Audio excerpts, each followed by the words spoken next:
Katma pedeng ke Israel bat ke Iran kala jandap shidayo bat kamdon kanu kadak bakini ki arliang mamla kenya pendem.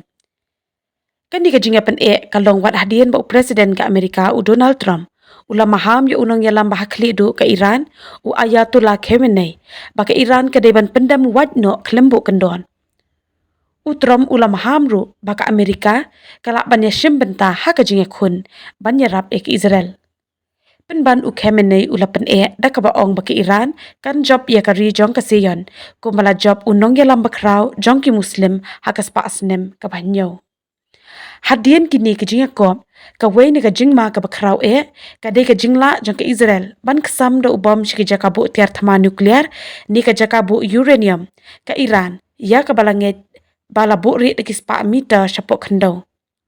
Ki babun ki perkhat baki Israel kanomla ban kesam da kibom jong ka ban pen perai kini ki jaka bu tiar thama bat ka jaka bu uranium ke Iran namar ka jingjel liu ka jaka bu shapo nyamra.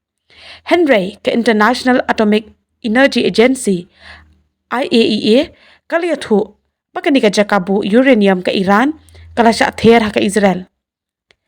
Ka IAEA kala pendon kam da ki high resolution image basan da satellite ni ki dor basai baha basan da satellite ban lap ya kani ka jing sha ther ke Iran. Hakaju kapor ka jing penyap ke Israel ya ki he shipai ke Iran kala yai beteng batang hapo sausngi kala yo pan penyap ya saungut ki he do shipai ne kitab military commander ke Iran.